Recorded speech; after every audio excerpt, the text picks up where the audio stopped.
Now, I've been to Euro Disney with my kids, and Jack and Naomi came along, and they're both here now. Now, when we went to Euro Disney, some of you will know different roller coasters. We went on one which was Thunder Mountain. And I remember taking Jack on Thunder Mountain. Now, when he first saw Thunder Mountain, he thought, wow, doesn't that look exciting? Doesn't that look really cool? There's this thing's just kind of flying around everywhere and everything else. And he's looking at this thing and thinking, Dad, can we go on that?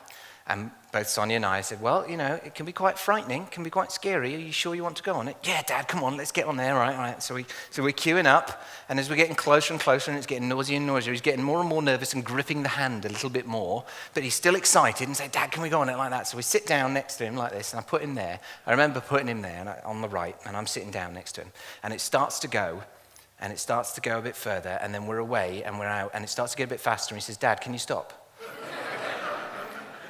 Remember it. I don't like it. I want to get off. Yeah? Right? So, of course, you know, there's no thing to pull, is there? Yeah? There's no person to scream out and say, stop. Right? And the poor kid is thinking, Dad, do something.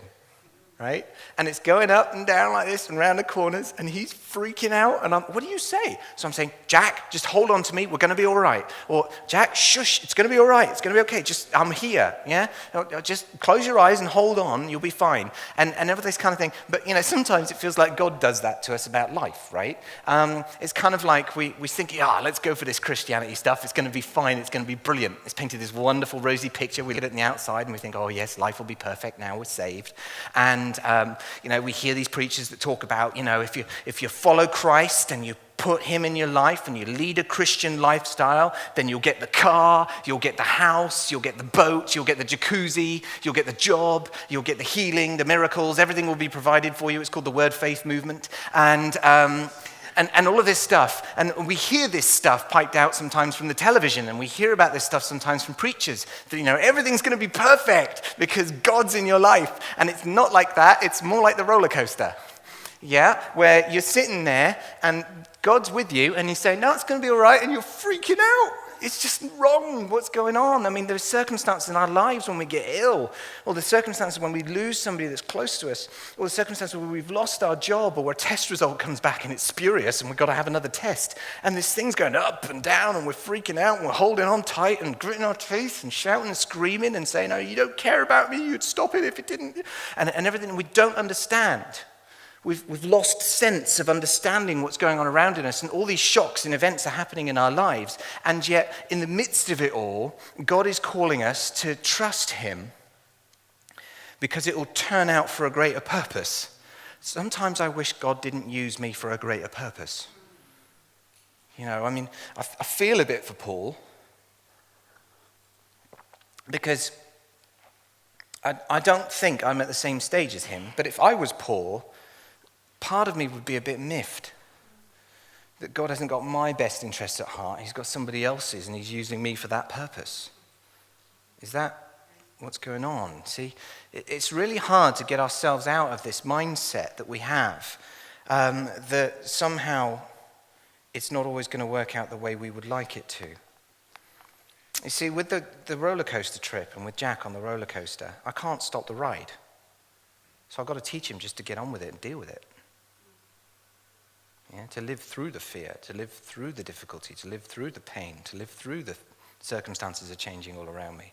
And I've got to teach him to kind of get on with it and to trust when he doesn't understand, and to place himself in my hands and say, Daddy knows a bit better, and he says it's going to be okay, and so I'm just going to trust him.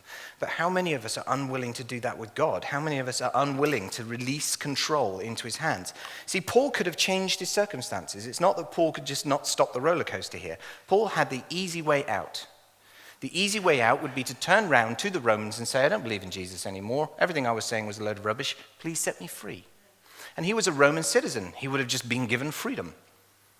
He would have been let out. And yet Paul had made his decision to get on the roller coaster. Paul had made this decision. Do you know what?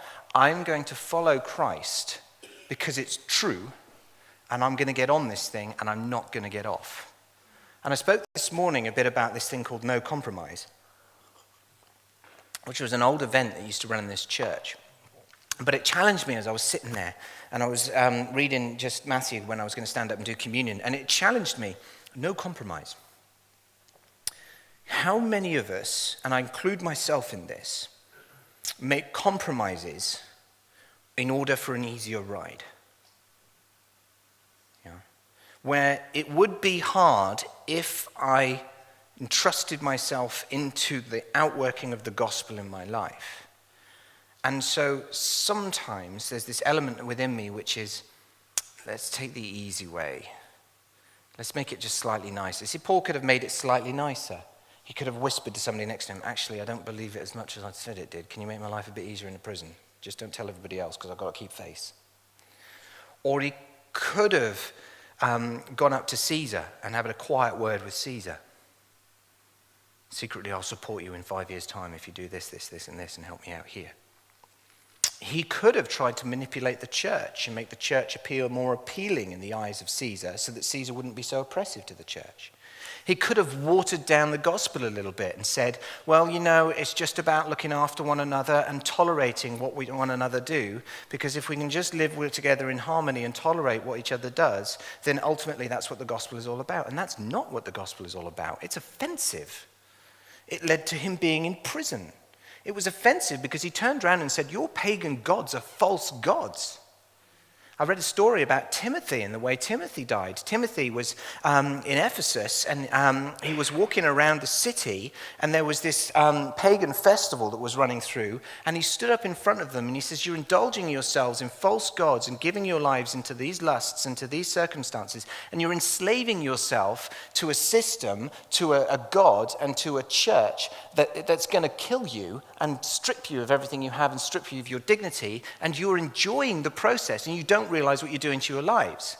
And they stopped him and they said, how dare you tell us to do that? We're living our own lives. You live your own life. We'll live our own lives. We're just doing what pleases us. And he turned around and said, would I allow you to do something that pleased you if it was harmful to you? Just because something pleases you does not mean it's good for you. I mean, somebody who's self-harming is pleased by the fact they cut themselves. Does that mean that we should let them self-harm? No, there are certain things that would be wrong, and following false gods is wrong. And so Timothy stood up, and the crowd beat him to death because they did not like the things he was saying.